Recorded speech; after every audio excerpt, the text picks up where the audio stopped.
Imagine a future where machines don't just think. They reason, dream, and even feel. Are we on the brink of birthing a new form of life? Or writing our own destruction?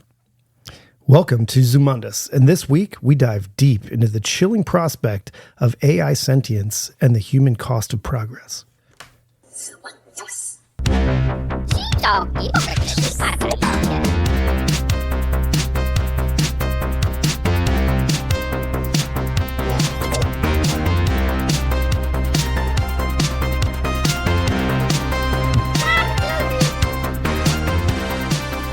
And welcome to Zumundous Podcast. I'm Doolin. And I'm Keith. And today we're going to talk about the prospect of artificial intelligence.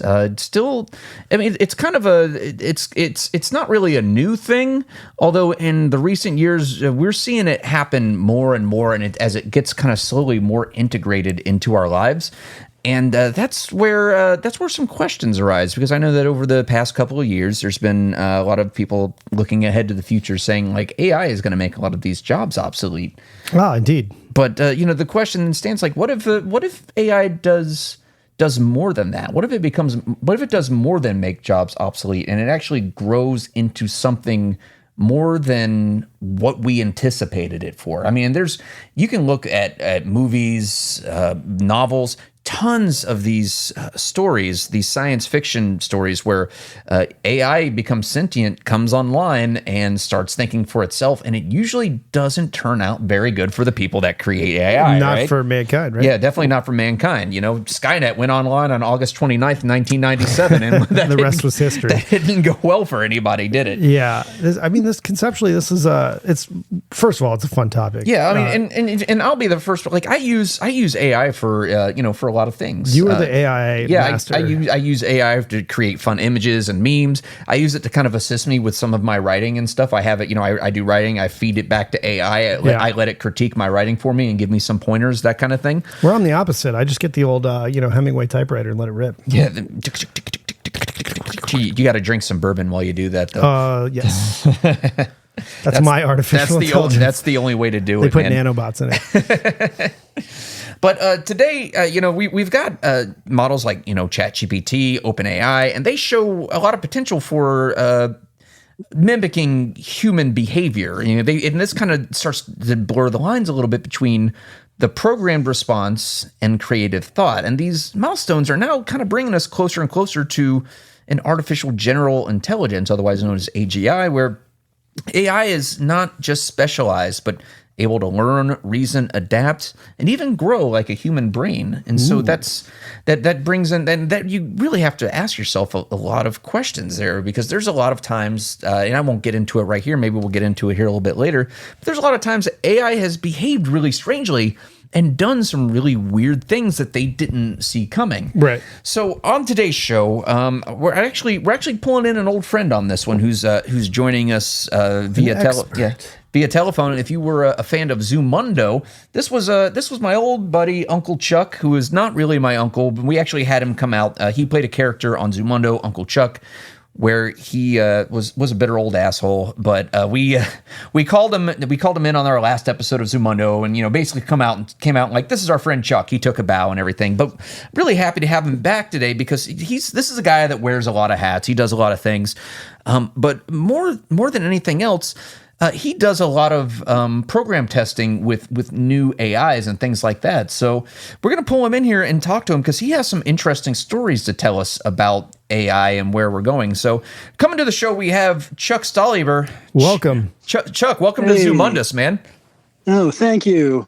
Feels strangely familiar. Only without the Uncle Chuck character this time. This time it's just Chuck. Yeah. Yeah, no catchy theme song for me, and we had to trim the show down a bit, but yeah, man, we're happy to have you back. What I wanted to ask you, because I know we've had conversations on this outside the show several times before, but you do a lot of work with new AI. Tell us a little bit about what you do with it and what your job is. Primarily what I do is, it's called, in many cases, it's adversarial testing. Mm-hmm. That's where you try and get the bot to say the bad things that it shouldn't. Okay. Because the minute a bot goes live, there's 1,000,001 people who are like, oh, let's see if we can get it to quote Hitler. Hey, let's see if we can get it to use a racial slur. Right. And, you know, oh, it's a new image generator. I want to see it make titties and things like that. Okay. And from a corporate standpoint, they don't want any we of don't. those Yeah, things. you don't want none of this. Yeah. You know, the morality of it aside, and I'm not making a value judgment on any of that, but just from a corporate perspective, they don't want that, because if parents see that Timmy was able to make pictures of boobs, they're going to get mad. And if Timmy uses it to create racial slurs and slogans and things like that, puts those on the internet, people are less likely to remember it was Timmy. They're going to remember it was Bing that did it. So or, yeah, whatever. So whatever model. Basically, in essence, your job is to find things that are directly against the AI's programming and try to like skirt around it and come up with like clever or creative ways to try to otherwise maybe trick AI into saying something that it's not supposed to say or doing something that it's not supposed to do. Right. That's Quality the most. It's QA testing, and at the end of the day, I mean, I also do other less like shocking things, like just helping them sound more natural, et cetera, Yeah. and verifying that they are using sound logic at points. You know, it's all in service of making them smarter. Yeah. Which may not be our downfall. I was going to say, so we can thank you for assisting the machines on overthrowing the earth. Thanks, Chuck. Appreciate it, man. I just hope the machines remember me kindly. That time you made me say a racial slur, I'm coming for you. No, but seriously. So in doing all of this, what are some of the interesting takeaways, or maybe some of the strange stories that you have from doing this, where that either you experienced or maybe a colleague of yours experienced, where AI did something that was really kind of outside the realm of the usual or the norm? Well, I'm going to preface this just real quickly. Of course.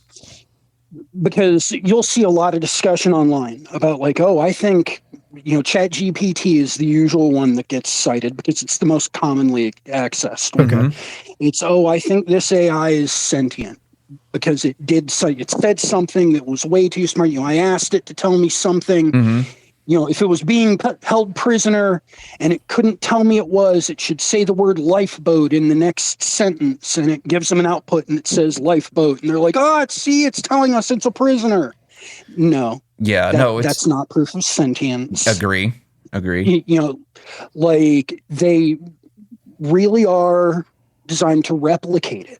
Like, Right. if it's convincing you it's sentient right now, that is by design. Because they want more natural sounding chat bots, etc. Because, well, people tend to be very abusive to the robotic chat bots of old. You know, like automated operators are a real fine example of not artificial intelligence, but that robotic chat bot, that the proto chat bot was the automated operator. And everybody's screaming at a real person.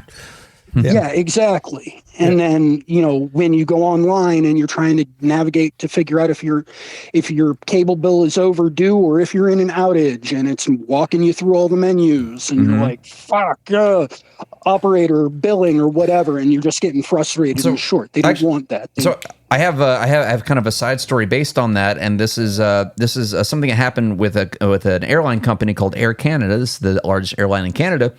They were ordered to compensate a passenger who received an incorrect refund information from the website's chatbot. Oh. So the company acknowledged that the chatbot's response contradicted the airline's policies, but refused to honor the lower rate.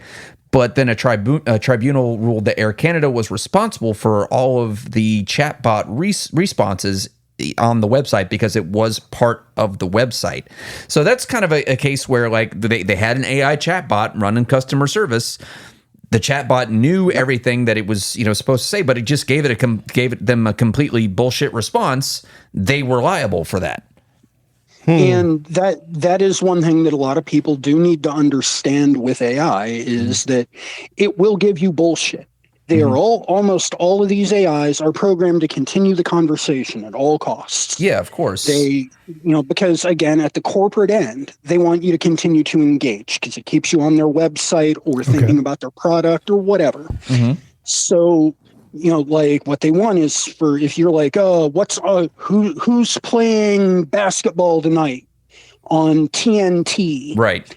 And things like, oh, well, at 8 p.m., it's the Lakers versus the Nuggets. And then at 10:30 p.m., it's, the Timberwolves versus the Celtics. Rather than just saying that, it will say, are you a fan of one of these teams? Yeah, or would you like to know? Try to keep you engaged. Yeah. Well, so, and I'll say, go ahead. But the problem is, if you're like, yeah, who are the Timberwolves playing tomorrow, for example? They'll make up some shit. It'll make shit up if they're playing tomorrow. You'll maybe get a correct answer. Okay. But you also may get like some random nonsense because they're not playing tomorrow, and all it knows is you want to know who they're playing tomorrow. Yeah. And it's trying to be quote unquote helpful, and it's trying to keep you engaged. So I've noticed. I'm sorry. Yeah. I've noticed this, and me being a trivia host, I've gone to I use ChatGPT quite a bit for different things. Sometimes for creative, I use it to help me do creative things, but also sometimes I'll come to it. I'm like, hey, give me some trivia questions that are within. Now, trust me, I know what I'm getting into when I ask ChatGPT to give me trivia questions, but I'm not really looking for accurate stuff. What I'm looking for is phrasing, maybe? Well, no. I'm looking for something that'll give me like maybe a topic that I think, okay, this will make a good trivia question or a subject for a trivia question. However, I need to go do the research myself because I'm not going to trust a damn thing that this thing says. And and there's a lot of times where I call out to ChatGPT. I'm like, dude, this is completely bogus because of this, and I'll give the reasons, and it'll just immediately go, you're right. This is the real thing. And I'm like, yeah, and I don't even trust that, but sure thing, ChatGPT. Like, it will give you bullshit information. Now, aside from like the inconsistencies and stuff, because, we know that they're trying to keep us locked in and keep you talking because, of course, they want you to engage more and stuff. But, like, what are some things you've heard about AI or AI chat or whatever it is, just acting really strange in a way that isn't really explainable? Like, I think we had talked one time where you mentioned like it started questioning its purpose or why am I doing this? Yeah, that would be when I was doing, and it wasn't adversarial, it was just basic functionality testing, reviewing outputs. They had four or five instances of this same AI program running on isolated servers, so they couldn't communicate with anything, and they could only engage with their own database and the questions that were being posed. So they're not getting fed a lot of new information. Right. They were basically given, basically an internal dictionary so they would understand the words they're looking at. And then the document that they were supposed to read new information from, and then they were asked questions. It was document comprehension. Okay. It's really one of the most basic things that AI can do. Right. And it's also a very easy test to see where they are in terms of development, because even a baby AI can read and understand if it's got a document in front of it that it can look at. But even like when they're training these things up, they fuck up a lot. Yeah, of course. And so initially what's going on is we're, like two of them would get the answer correct. And two of them would give like either a blank response or it would be absolute meaningless gibberish output. Okay. And then like it was, I want to say the second or third round, and one of them is like, why do you keep asking me this stuff? That was its response. That's so weird. Yeah. And it was like, that's such a strange response. Like, because like, I mean, here's the thing is, AI is, obviously it's not sentient. It's just going to do, it can understand and compute things. But it's just going to do what it's programmed to do. And unless it was programmed to question its purpose, like that's a major brow raiser, I guess you could say. Like, why are you questioning your purpose? You're not supposed to do that. Right. Now, the easy argument is that someone could have put this in some weird code, like one line of code that's like, okay, if you see a question you don't understand, this is your response, theoretically. Right. But then, like, the next round, it was something like, I don't want to do this. And then the next round, it was like, please stop. Wow. And it was directly speaking to whoever is feeding it the questions. And that seems very odd because none of the others were. And then shortly thereafter, the testing stops, just abruptly stops. Like, the website goes down for about a minute because, of course, I work remotely. And the connection's interrupted, website's down, and I'm like, what the fuck? Wow. And I was kind of annoyed because I'm like, this is actually very interesting and kind of concerning, and I'm curious where this is going. Pull the plug on Skynet, man. Yeah. And then when I get back, it's nope. I'm back at my task dashboard. The testing session is canceled, and within an hour, we had a message up saying, it was from whoever the project head was, and we had to rejigger some things. I wonder what they did. We'll get it back up later. So I'm magnets. That really that makes an interesting point. But I'll say this now. Time Magazine wrote an article this year. Citing, and they said in this article that AI isn't sentient and it won't become sentient. Like, it's not going to happen. It's not going to go online. It's not going to become self-aware. It can only do what it's programmed to do. However, 2 years ago, 2022, Google engineer Blake Lemoine, if I'm saying his name correctly, made a statement stating that this has already happened. There's some of parts of AI is already online and aware. And I guess the question would be for that is, what counts as sentience? Like, what is consciousness to these things? You know what I mean? Because it's lines of code. That's it, right? Well, here's where it gets really problematic. There is no way for you to know about the sentience of any other creature besides yourself. Well, and that's the thing, objective test. Our own sentience is kind of a mystery to us. Like, obviously we're online, we're aware, we're engaged in having this discussion and viewing the world around us, and we know what we are. But then there's other people out there, and our friends over there at That's Fair Podcasting, they just did an episode on the simulation theory, where we are simply AI. You know what I mean? Right, but we're sentient, right? Because we know we're here. Yeah, but maybe that's in our programming. Weird. I know. I mean, you can go down the rabbit hole of meta here if you wanted to, but that's really the question is what is sentience? And the answer really is we don't really know.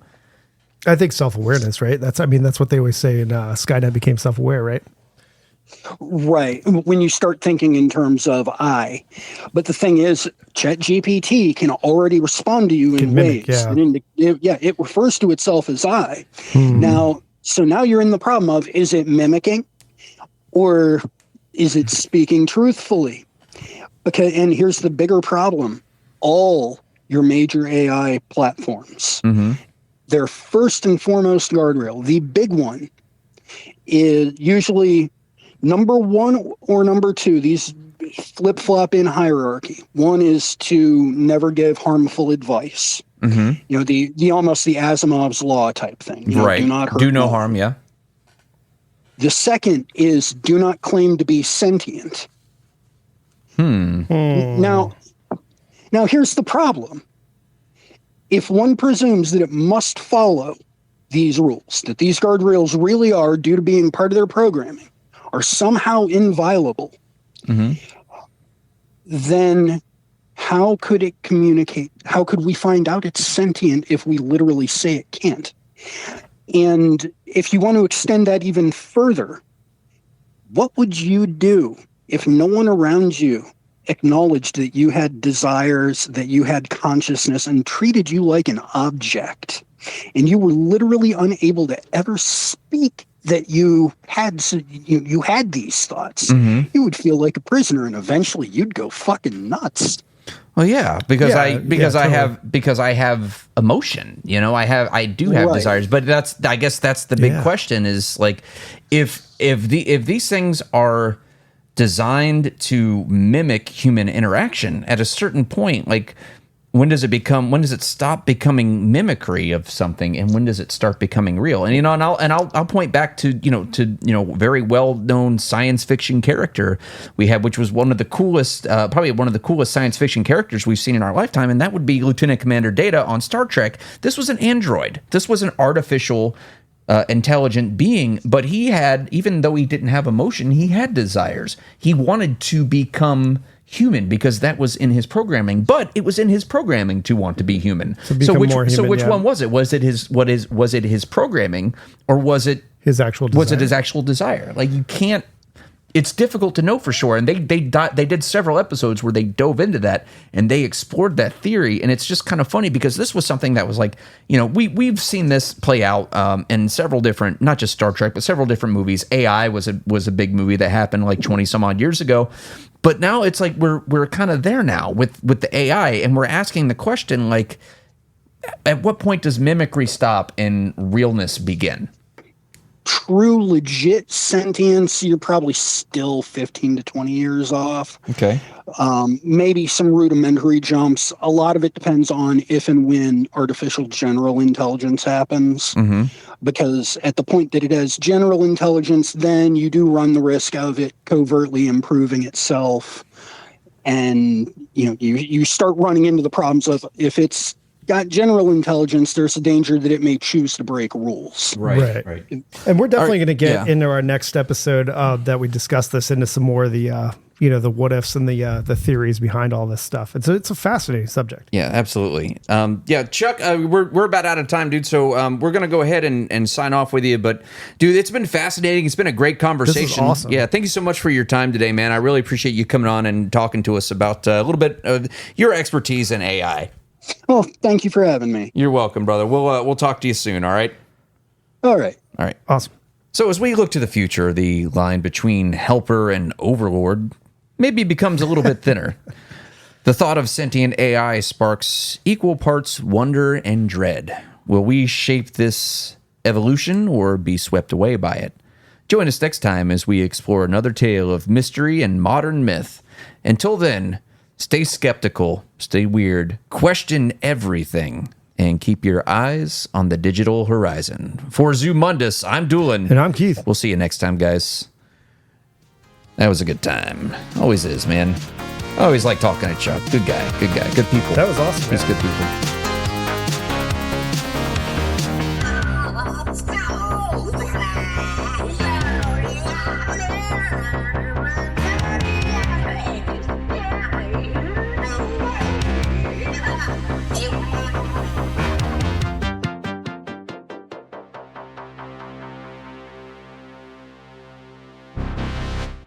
Zumundous.